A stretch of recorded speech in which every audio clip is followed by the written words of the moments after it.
Bayangkan sebuah situasi menegangkan di sebuah bandara internasional yang sepi. Di hanggar mewah yang biasanya dipenuhi suara deru mesin, kini hanya ada kesunyian yang mencekam. Seorang CEO cantik asal Korea, Han Soo-jin, berdiri terpaku di depan pesawat pribadinya yang berharga ratusan juta dolar. Ia terbiasa dikelilingi teknisi terbaik dunia. Namun kali ini wajahnya pucat dan matanya gelisah. Pesawat yang seharusnya membawanya menuju pertemuan penting di luar negeri, tiba-tiba mati total saat sedang diservis. Assalamualaikum warahmatullahi wabarakatuh. Mari kita bersama-sama mengucapkan sholawat kepada baginda Nabi Muhammad Shallallahu Alaihi Wasallam. Sahabat semua, pernahkah membayangkan bagaimana rasanya berada dalam situasi genting, di mana waktu adalah segalanya, dan hanya ada satu kesempatan untuk menyelamatkan masa depan? Mengapa kisah ini begitu menarik untuk didengar? Karena dari sebuah kejadian tak terduga, kita akan belajar bahwa keajaiban bisa datang dari orang yang sama sekali tidak kita duga. Hari itu, matahari sudah condong ke barat. Hanggar besar itu hanya diterangi lampu-lampu industri yang dingin. Tim teknisi internasional sibuk membuka panel, memeriksa kabel, dan mengutak-atik sistem digital pesawat yang begitu rumit. Han Soo-jin duduk di kursi lipat, mencoba menenangkan diri sambil menatap layar ponselnya yang penuh pesan dari tim investor. Setiap detik yang lewat adalah ancaman besar bagi reputasinya. Bagaimana?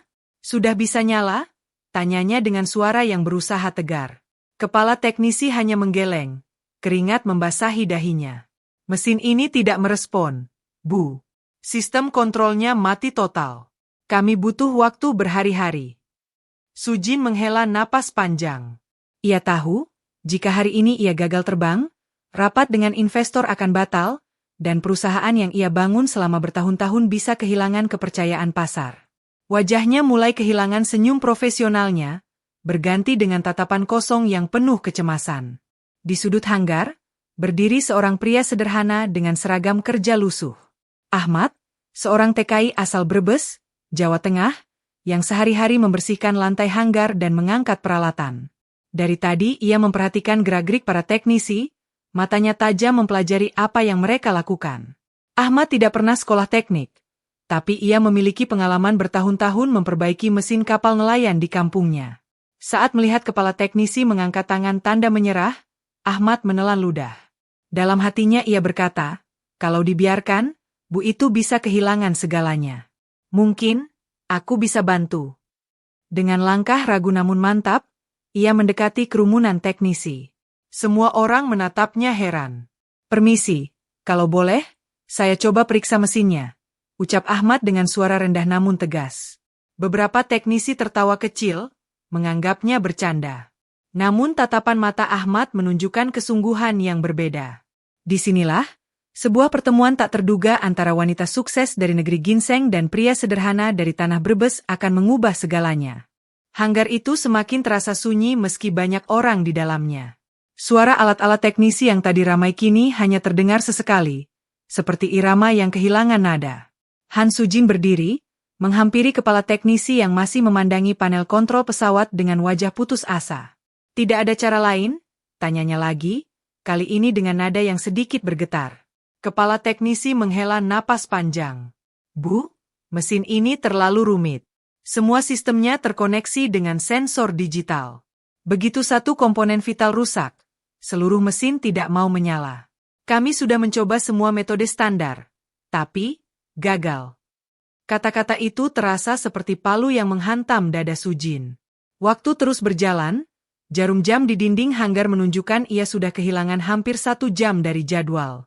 Rapat di kota tujuan hanya berjarak 3 jam penerbangan, tapi jika terlambat sedikit saja, semua kontrak yang sudah disiapkan selama berbulan-bulan bisa hancur. Ia memandangi pesawatnya, yang biasanya menjadi simbol kekuatan dan kesuksesan, kini seperti bangkai logam yang tak berdaya. Teknisi-teknisi internasional yang terkenal dengan keahliannya hanya saling memandang, sebagian sudah membereskan peralatan, seolah menerima kenyataan bahwa ini adalah kegagalan mereka.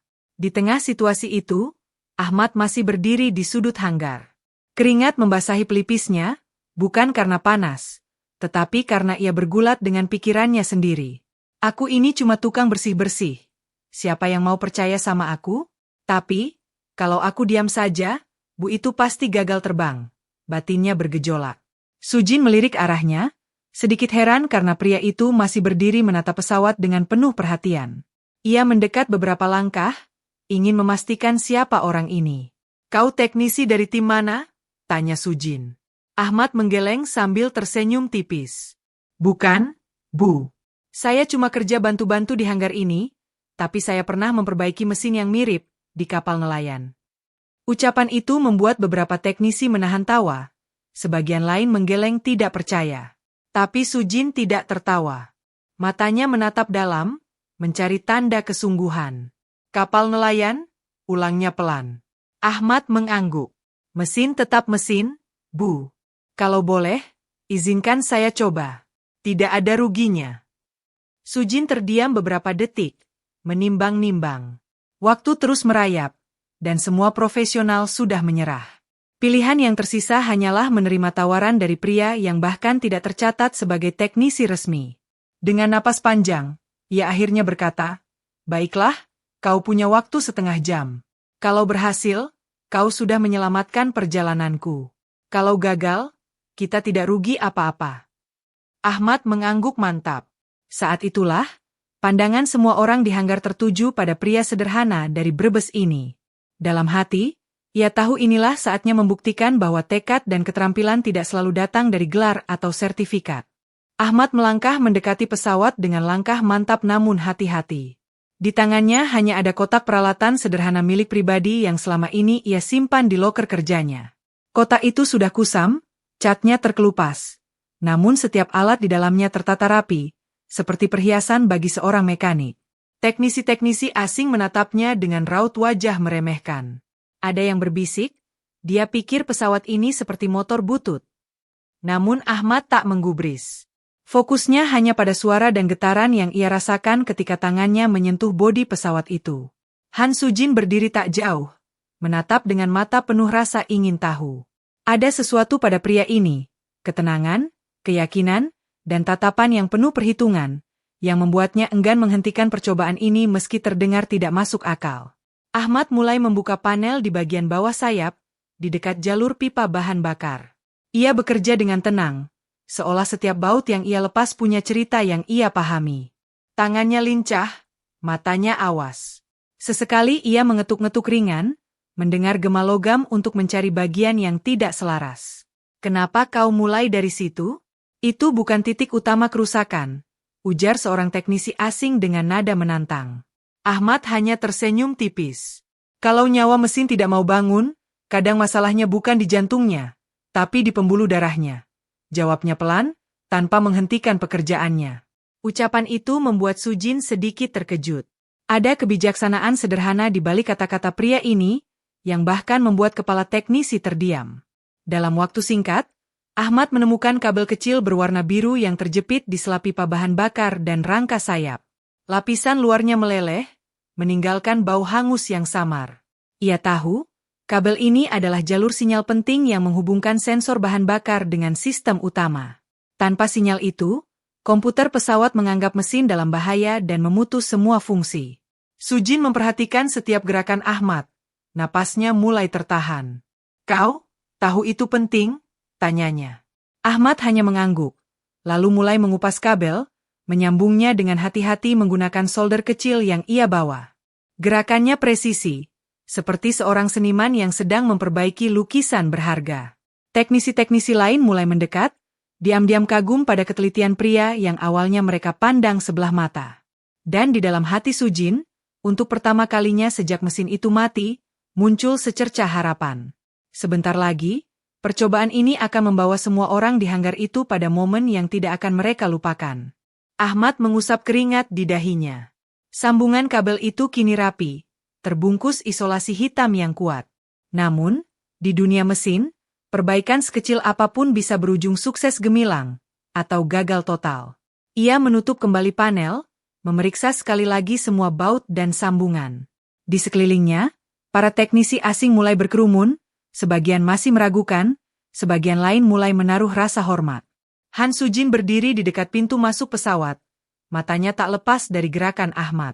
"Sudah?" tanya Sujin. Suaranya pelan namun syarat dengan tekanan. Ahmad mengangguk. "Sudah, Bu."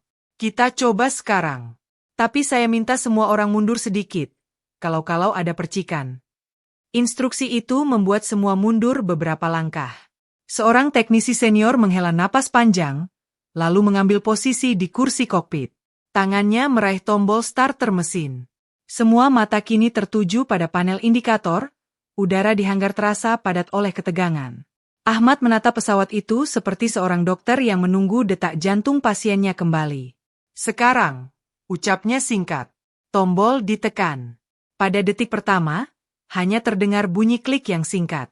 Detik kedua, mesin masih diam.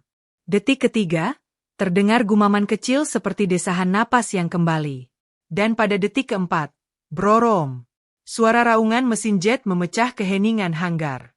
Lampu indikator menyala hijau satu persatu, seolah memberi salam kepada sang pemiliknya. Beberapa teknisi bersorak kecil, yang lain bertepuk tangan spontan. Han Sujin menutup mulutnya dengan kedua tangan. Matanya membesar tak percaya. Oh my God, ini benar-benar hidup lagi. Gumamnya. Setengah tak yakin apa yang ia lihat adalah nyata. Ahmad tersenyum tipis, menatap panel yang kini menunjukkan semua sistem kembali normal. Mesin ini cuma butuh sinyal untuk percaya dirinya sendiri, katanya, separuh bercanda. Ucapannya membuat beberapa teknisi tersenyum malu, sadar bahwa mereka telah melewatkan sesuatu yang begitu kecil namun vital. Sujin melangkah cepat mendekat. Kau, menyelamatkanku, katanya lirih, namun penuh rasa tulus. Ahmad hanya mengangguk, matanya merendah. Saya cuma melakukan apa yang saya bisa, Bu. Namun bagi Sujin, ini lebih dari sekadar perbaikan mesin. Ini adalah pertaruhan hidupnya yang kembali dimenangkan berkat keberanian seorang pria sederhana dari Brebes. Dan perjalanan mereka baru saja dimulai. Suara mesin jet yang meraung di hanggar itu seperti musik kemenangan. Cahaya lampu indikator yang berwarna hijau memantul di dinding, seakan menandakan semua sistem telah kembali normal. Para teknisi yang sebelumnya meremehkan Ahmad kini memandangnya dengan rasa hormat. Beberapa bahkan menghampirinya, menepuk bahunya pelan. Han Sujin berdiri di hadapannya, memandang lekat wajah sederhana itu. Ada rasa kagum yang tak bisa ia sembunyikan. Kau tahu, bahkan teknisi terbaikku tidak menemukan masalah ini, ucapnya dengan nada rendah namun syarat makna. Ahmad tersenyum, menunduk sopan. Kadang, yang kita butuhkan hanyalah melihat dari sudut yang berbeda. Bu, mesin ini seperti manusia. Kalau ada satu syaraf yang terputus, tubuhnya tidak mau bergerak. Ucapan itu membuat Sujin terdiam. Ia tak menyangka, filosofi sederhana itu keluar dari mulut seorang pria yang sehari-hari hanya membersihkan hanggar. Di matanya, Ahmad bukan lagi sekadar pekerja biasa. Dia adalah penyelamat. Seorang staf Sujin menghampiri dan berbisik di telinganya, mengingatkan bahwa waktu semakin mepet. Sujin menoleh pada Ahmad sekali lagi. Aku tidak bisa membalas jasamu sekarang, tapi percayalah, ini bukan pertemuan terakhir kita. Ahmad hanya mengangguk, merasa cukup dengan rasa terima kasih yang tulus itu. Baginya, menyelamatkan pesawat itu bukan untuk pujian, melainkan untuk kepuasan hati karena berhasil membantu. Namun di balik itu, ada sedikit getaran bangga yang tak bisa ia pungkiri. Hari ini, dia yang sederhana telah menaklukkan mesin mewah yang membuat teknisi dunia menyerah. Pesawat mulai dipanaskan untuk keberangkatan. Suara roda-roda pendaratan berderit pelan saat pesawat mulai didorong keluar hanggar. Dari kejauhan, Ahmad berdiri diam, melihat Han Sujin menaiki tangga pesawat. Sesaat sebelum masuk, Sujin menoleh, mengangkat tangannya, dan memberi salam kecil. Ahmad membalas dengan senyum dan anggukan ringan. Di dalam kabin, Sujin duduk di kursi mewahnya sambil memandangi awan tipis di luar jendela. Di benaknya, wajah Ahmad muncul, bersama suara tegasnya saat berkata bahwa mesin hanya butuh sinyal untuk percaya. Entah kenapa, kalimat itu terasa seperti pesan untuk dirinya sendiri. Di hanggar, Ahmad kembali memungut kain pel, melanjutkan pekerjaannya. Namun kali ini, langkahnya lebih ringan, hatinya lebih hangat. Ia tahu, hari ini hidupnya berubah, meski ia sendiri belum tahu akan berubah ke arah mana. Roda pesawat bergerak perlahan keluar dari hanggar, diiringi deru mesin yang mantap. Suara itu bukan sekadar bunyi logam dan bahan bakar, tapi seperti nyanyian kemenangan setelah ketegangan panjang. Semua orang yang berada di hanggar menatap pesawat itu dengan rasa lega, seolah baru saja melewati ujian hidup bersama. Han Sujin duduk di kursi utama kabin, mengenakan sabuk pengaman. Tatapannya mengarah keluar jendela, melihat sosok Ahmad yang berdiri di ujung hanggar. Meski jarak memisahkan, ia masih bisa melihat dengan jelas wajah pria itu. Tenang, sederhana, namun penuh wibawa. Dalam hatinya, Sujin berjanji akan mengingat nama dan wajah ini seumur hidup. "Kapten, kita siap terbang." Suara kopilot terdengar melalui interkom. Pesawat mulai bergerak lebih cepat menuju landasan. Di ruang kokpit, indikator yang tadinya mati kini menyala sempurna. Setiap lampu hijau yang muncul seperti simbol bahwa perjalanan ini akan berjalan mulus. Di hanggar, Ahmad menyandarkan tubuhnya pada dinding, menatap pesawat yang kini mulai meluncur. Angin dari baling-baling depan berembus kuat, membuat ujung bajunya berkibar. Dalam hati ia mengucap syukur. "Alhamdulillah, Allah kasih aku kesempatan bantu orang yang membutuhkan." Mesin jet meraung kencang. Beberapa detik kemudian, pesawat itu menembus ujung landasan dan mengangkat hidungnya ke langit sore. Cahaya matahari yang mulai condong memantulkan sinar ke tubuh pesawat, membuatnya tampak seperti burung besi raksasa yang kembali menemukan sayapnya. Tepat saat pesawat itu meninggalkan landasan, seorang staf bandara menghampiri Ahmad. "Pak Ahmad, ini titipan dari Ibu Han Sujin," ucapnya sambil menyerahkan sebuah amplop kecil. Ahmad mengerutkan kening, lalu membukanya. Di dalamnya, ada sebuah kartu nama elegan berlapis emas, dengan tulisan tangan, "Terima kasih. Aku akan mencarimu." Ahmad menatap kartu itu lama, bibirnya perlahan tersenyum. Ia tidak tahu apa yang dimaksud Sujin dengan kalimat itu, tapi ia merasakan sesuatu, bahwa ini bukanlah akhir dari kisah mereka. Justru, mungkin ini baru awal. Di langit, pesawat itu terus melaju, membawa Sujin menuju masa depan perusahaannya. Sementara di darat, seorang pria sederhana dari Brebes baru saja membuka pintu menuju takdir yang lebih besar dari yang pernah ia bayangkan. Sore itu, bandara kembali sunyi setelah pesawat Han Sujin menghilang di balik awan. Ahmad masih berdiri di ujung hanggar, memegang kartu nama yang tadi ia terima. Kertas itu terasa berat, bukan karena ukurannya, melainkan karena janji yang terkandung di dalamnya. Ia memasukkannya perlahan ke dalam saku, seakan takut janji itu hilang terbawa angin. Hari-hari berikutnya berjalan seperti biasa bagi Ahmad. Ia kembali membersihkan hanggar, mengangkat peralatan, dan membantu teknisi saat dibutuhkan. Namun, ada sesuatu yang berbeda. Setiap kali ia melihat pesawat, ia teringat tatapan mata Sujin saat mesin itu kembali hidup. Tatapan yang campuran antara lega, kagum, dan, entah, mungkin rasa terima kasih yang lebih dalam dari sekadar ucapan. 3 minggu kemudian, sebuah mobil hitam mewah berhenti di depan hanggar. Dari dalam, keluar seorang wanita elegan dengan kacamata hitam. Begitu kacamata itu dilepas, semua orang yang ada di sana terdiam. Han Sujin berdiri di sana, senyumnya tipis namun hangat. Ia berjalan langsung menuju Ahmad, yang saat itu tengah membersihkan lantai. "Aku bilang, kita akan bertemu lagi," ucapnya lembut. Ahmad berdiri kaku, tak menyangka wanita itu benar-benar menepati janjinya. "Apa yang bisa saya bantu, Bu?" tanyanya sopan. Sujin menggeleng. "Bukan kau yang akan membantuku kali ini. Aku yang ingin membantumu.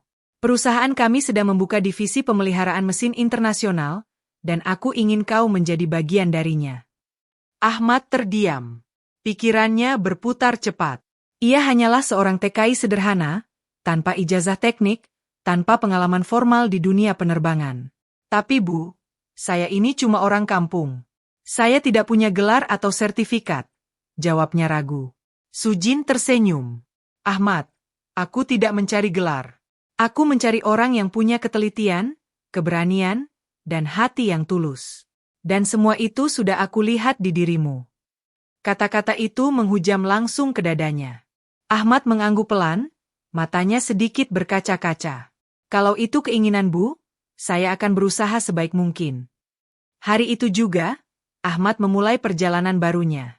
Bukan lagi sebagai pekerja kebersihan hanggar, tetapi sebagai teknisi resmi di bawah perusahaan milik seorang CEO cantik Korea yang pernah ia selamatkan di hari terburuknya. Dan di setiap suara mesin jet yang meraung, Ahmad selalu teringat bahwa hidup bisa berubah hanya karena satu keberanian untuk melangkah maju. Hari pertama Ahmad di perusahaan milik Han Sujin terasa seperti mimpi. Ia yang dulu hanya mengenakan seragam lusuh dan membawa kain pel, kini berjalan di lorong kantor modern dengan kemeja putih rapi dan celana panjang hitam. Gedung itu menjulang tinggi di pusat kota Seoul, dengan dinding kaca yang memantulkan langit biru. Begitu memasuki ruang kerja barunya, Ahmad disambut oleh tim teknisi yang seluruhnya berkebangsaan Korea dan Jepang. Mereka menatapnya dengan rasa penasaran, sebagian memberi salam sopan, sebagian lagi masih terlihat ragu. Ahmad tahu, tidak semua orang akan langsung menerima kehadirannya, tapi ia tidak peduli. Yang ia bawa adalah keahlian dan ketulusan, bukan gengsi. Sujin menyambutnya di ruangannya. Ahmad, mulai hari ini kau akan bergabung dengan tim khusus yang menangani perawatan jet pribadi. Aku ingin kau belajar sebanyak mungkin, tapi juga mengajarkan cara berpikir praktis yang selama ini kau miliki, ujarnya sambil menyerahkan kartu identitas karyawan. Ahmad menerima kartu itu dengan kedua tangan. Di bagian bawah kartu, tertulis posisinya, Special Technical Advisor. Bukan sekadar teknisi biasa. Hatinya bergetar, ia tahu ini adalah bentuk kepercayaan besar dari Sujin. Pekerjaan pun dimulai. Ahmad terlibat dalam inspeksi jet-jet mewah milik klien penting perusahaan. Ia memeriksa setiap komponen dengan ketelitian yang sama, seperti saat memperbaiki mesin kapal di kampungnya dulu. Rekan-rekannya mulai menyadari, meski Ahmad tidak memiliki gelar tinggi, ia sering menemukan masalah yang luput dari mata teknisi berpengalaman. Suatu sore, saat Ahmad sedang memeriksa mesin salah satu jet klien VIP, seorang teknisi muda Korea menghampiri. Sun Baenim, bagaimana kau tahu kabel ini bermasalah? Padahal indikatornya normal, tanya teknisi itu. Ahmad tersenyum kecil. Mesin itu punya bahasa sendiri. Kalau kau mau mengerti, dengarkan suaranya, rasakan getarannya. Kadang, itu lebih jujur dari data di layar. Perlahan, Ahmad mulai dihormati. Bahkan, Sujin sering memanggilnya untuk berdiskusi pribadi mengenai proyek-proyek teknis penting. Di balik sikap profesionalnya, ada kehangatan yang membuat Ahmad merasa tidak seperti bawahan, tapi seperti rekan sejajar. Suatu malam, setelah lembur memeriksa pesawat, Sujin menghampiri Ahmad di hanggar. Aku masih ingat hari itu, ketika semua orang menyerah, kau berdiri dan berkata ingin mencoba. Kau tahu, keputusan itu mengubah hidup kita berdua, ucapnya. Ahmad hanya tersenyum, menunduk sopan. Saya hanya melakukan apa yang Allah izinkan untuk saya lakukan, Bu. Di hati kecilnya, Ahmad mulai merasa, perjalanan ini belum selesai. Ada babak baru yang mungkin lebih besar lagi, dan ia siap menghadapinya. Malam itu, Ahmad baru saja selesai mencatat laporan perawatan ketika ponselnya bergetar. Nama yang muncul di layar membuatnya terdiam sejenak. Han Sujin. Ia mengangkat panggilan itu dengan sedikit ragu. Ahmad, besok pagi kau ikut aku ke Eropa. Suara Sujin terdengar tegas namun sedikit tergesa. Ada klien penting di Paris yang mengeluh soal jet barunya. Tim teknisi mereka sudah mencoba, tapi gagal. Aku butuh kau di sana. Ahmad terdiam beberapa detik. Ia belum pernah keluar negeri selain ke Korea. Kalau itu yang ibu mau, insya Allah saya siap. Jawabnya mantap. Keesokan harinya, Ahmad mengenakan jas hitam sederhana yang disiapkan oleh tim perusahaan. Ia duduk di kursi jet pribadi, tepat di seberang Sujin. Dari jendela, lampu kota Seoul terlihat semakin kecil, sementara raungan mesin membawa mereka menembus langit malam. Di dalam kabin, suasana agak hening. Sujin sesekali menatap laptop, namun matanya beberapa kali terarah pada Ahmad. Aku masih heran, kenapa kau mau ambil risiko hari itu? Kalau kau gagal, semua orang mungkin akan menertawakanmu, tanyanya tiba-tiba. Ahmad tersenyum tipis. Karena saya tahu, kalau saya tidak mencoba, penyesalannya akan lebih besar daripada rasa malu kalau gagal. Lagi pula, kesempatan tidak datang dua kali. Sujin terdiam, lalu tersenyum. Jawaban itu menancap di hatinya. Setibanya di Paris, mereka langsung menuju hanggar milik perusahaan penerbangan swasta ternama. Di sana, sebuah jet super mewah berdiri angkuh namun lumpuh. Tim teknisi setempat menyambut dengan wajah lelah. Mereka sudah mencoba berhari-hari tanpa hasil. Ahmad memulai pekerjaannya tanpa banyak bicara. Ia memeriksa kabel, memegang pipa bahan bakar, mendengarkan suara kecil di dalam mesin. Dalam waktu singkat, ia menemukan masalah. Sebuah sensor tekanan yang rusak, membuat komputer jet memblokir sistem pengapian. Dengan alat seadanya, Ahmad mengganti sensor itu dan menyesuaikan kalibrasinya secara manual. Kurang dari 1 jam, mesin kembali hidup. Para teknisi lokal berdecak kagum. Sujin berdiri di samping Ahmad, menatap mesin yang berputar sempurna. "Kau selalu membuatku kagum," ucapnya pelan, nyaris seperti bisikan. Ahmad menunduk, menahan senyum. Saat mereka berjalan keluar hanggar, angin dingin Paris menyapu wajah. Di kejauhan, Menara Eiffel berdiri megah, dan Ahmad tahu, perjalanannya bersama Sujin baru saja memasuki babak yang lebih besar, mungkin juga lebih berbahaya. Udara Paris malam itu begitu dingin, namun suasana di hotel tempat Ahmad dan Han Sujin menginap justru memanas. Sebuah pesan darurat masuk ke ponsel Sujin dari kantor pusat di Seoul. Kontrak bernilai ratusan juta dolar terancam batal karena pesawat milik salah satu investor utama mengalami kerusakan mendadak di Bandara Zurich, Swiss. Investor itu terkenal sulit dan mudah tersinggung. Sekali kecewa, ia tak segan membatalkan semua kerjasama. Sujin menatap Ahmad dengan mata yang penuh tekanan. "Kalau kita gagal, ini akan menjadi akhir dari ekspansi perusahaanku di Eropa," ucapnya tegas. Ahmad mengangguk. "Kalau begitu, kita berangkat sekarang." Mereka tiba di Zurich tengah malam. Hanggar bandara sepi, hanya terdengar suara angin musim dingin yang menusuk kulit. Di dalam, sebuah jet besar berdiri diam, lampu kabin mati total. Investor dan asistennya berdiri di dekat pintu hanggar, menatap tajam seolah ingin mengukur kemampuan mereka. Ahmad langsung bekerja, membuka panel, memeriksa jalur bahan bakar dan sistem kelistrikan. Namun baru setengah jalan, ia menyadari sesuatu yang aneh, bukan kerusakan biasa. Kabel-kabel utama sengaja dipotong rapi, seolah seseorang ingin memastikan pesawat itu tidak bisa terbang. "Bu, ini bukan sekadar kerusakan, ini sabotase," bisik Ahmad sambil menatap Sujin serius. Sujin membeku, matanya melebar. "Kalau begitu, kita dalam bahaya. Orang yang melakukan ini mungkin masih ada di sekitar." Benar saja, tak lama kemudian terdengar langkah cepat dari arah belakang hanggar. Seorang pria bertopeng masuk sambil membawa alat tumpul, berjalan cepat ke arah mereka. Ahmad refleks berdiri di depan Sujin, melindunginya. "Apa yang kau lakukan di sini?" teriak pria itu dalam bahasa asing. Ahmad tak menjawab.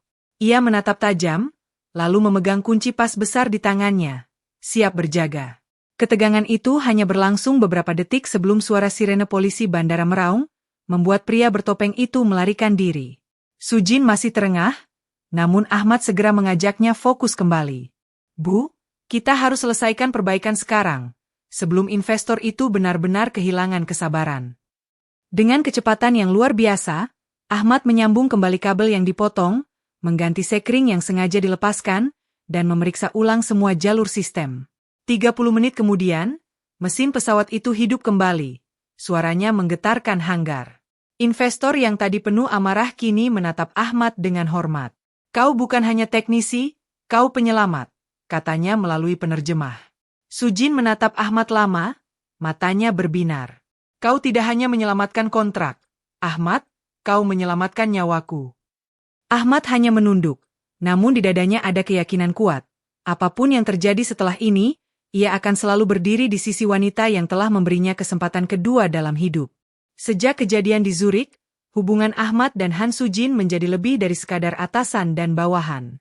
Ada rasa saling percaya yang tumbuh di antara mereka, dibangun oleh momen-momen genting yang telah mereka lalui bersama.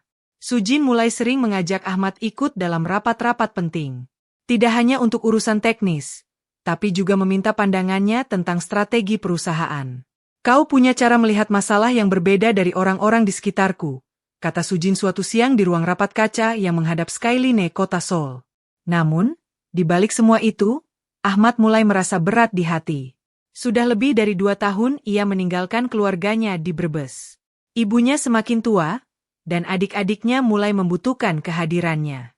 Ia dihadapkan pada pilihan yang sulit, bertahan di Korea untuk masa depan karirnya, atau kembali ke tanah kelahiran untuk memenuhi panggilan keluarga. Konflik batin itu memuncak ketika suatu malam Sujin memanggil Ahmad ke kantornya. Di meja, tergeletak dua dokumen. Yang pertama adalah kontrak permanen sebagai Head of Special Maintenance Unit, jabatan tinggi dengan gaji besar dan semua fasilitas mewah. Yang kedua adalah tiket pulang ke Indonesia yang sudah ia pesan secara diam-diam, siap dipakai kapan saja. Aku tahu ada sesuatu yang mengganggumu, ucap Sujin pelan, menatap Ahmad dengan sorot mata yang sulit ditebak. Kalau kau mau kembali ke negerimu, aku tidak akan menghalangi. Tapi kalau kau memilih bertahan, aku ingin kau tahu, ini bukan hanya tentang pekerjaan. Aku ingin kau tetap di sini, di sisiku. Kata-kata terakhir itu membuat Ahmad terdiam lama.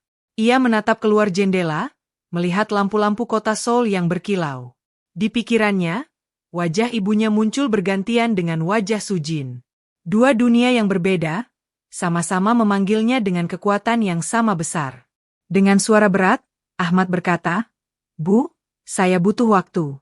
Karena apapun pilihan saya nanti, itu akan mengubah hidup saya selamanya." Sujin hanya mengangguk.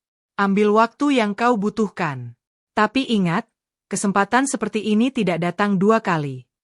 Malam itu, Ahmad berjalan keluar dari gedung perusahaan dengan langkah pelan. Angin musim gugur meniup rambutnya, seakan membisikkan bahwa sebentar lagi, ia harus memilih, dan apapun pilihannya, akan meninggalkan jejak yang tak bisa dihapus. Pagi itu, langit Seoul diselimuti awan tipis. Ahmad berdiri di balkon apartemennya, memandangi jalanan yang mulai ramai. Di meja kecil di belakangnya, dua benda tergeletak. Kontrak permanen dari perusahaan Han Sujin, dan tiket pesawat pulang ke Indonesia.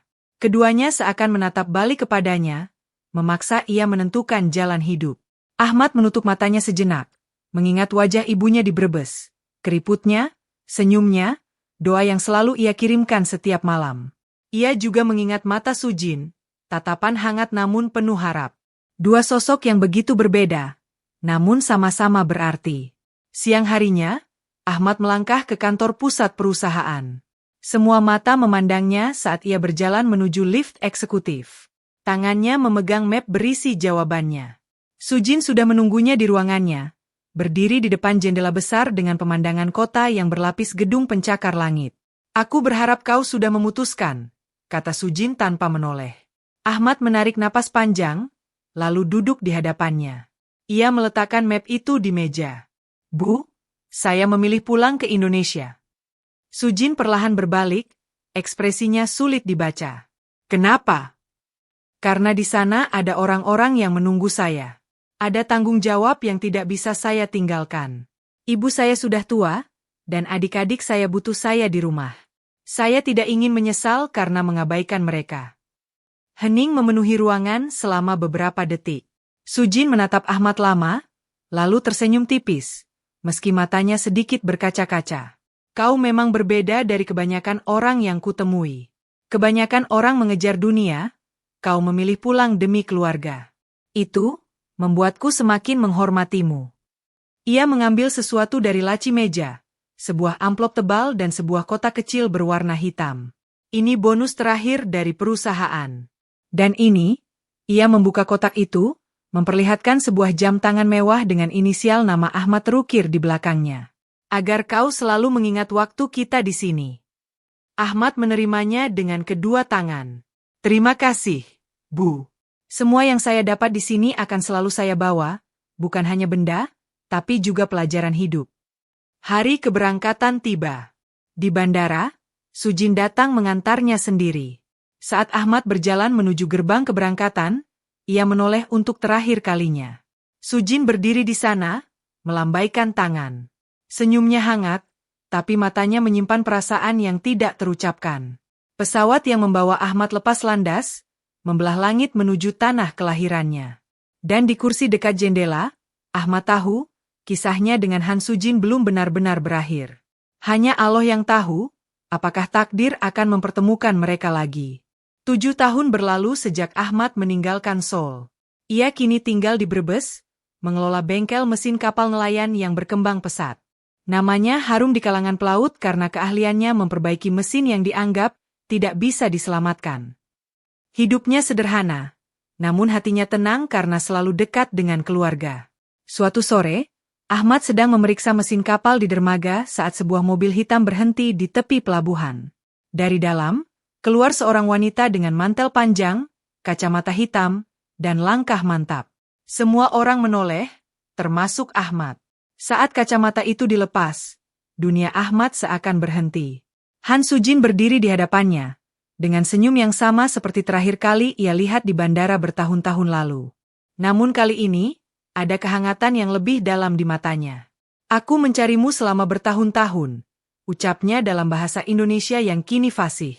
Aku datang bukan untuk bisnis, tapi untuk menepati janji. Ahmad terdiam, napasnya tercekat. Janji. Sujin mengangguk, lalu mengeluarkan jam tangan mewah yang pernah ia berikan. Kau bilang, hanya Allah yang tahu apakah kita akan bertemu lagi. Dan sekarang, dia mengizinkannya. Angin laut berhembus kencang, membawa aroma asin yang menyatu dengan detik-detik hening di antara mereka. Ahmad memandang Sujin lama, lalu berkata pelan, kau datang dari Seoul hanya untuk ini. Sujin tersenyum, namun suaranya bergetar. Tidak, Ahmad. Aku datang untuk mengajakmu kembali. Bukan hanya ke perusahaanku, tapi ke hidupku. Kata-kata itu menghantam hati Ahmad. Semua kenangan masa lalu, semua momen ketika mereka berdiri di hanggar bersama, semua risiko yang pernah mereka hadapi, kembali membanjiri pikirannya. Ahmad menatap laut, lalu kembali pada mata Sujin. Kalau aku ikut, itu artinya jalan kita akan panjang dan penuh tantangan. Sujin melangkah lebih dekat, jarak mereka hanya sejengkal. Aku tahu, dan aku siap menjalaninya bersamamu. Di bawah langit senja brebes, dengan cahaya matahari terakhir memantul di ombak, Ahmad akhirnya mengangguk. Dan di sanalah, di tempat yang sama sekali tidak mewah, sebuah keputusan besar lahir. Mungkin lebih besar dari hari ketika ia menyelamatkan pesawat itu. Karena kali ini, yang ia selamatkan bukanlah mesin, melainkan hatinya sendiri.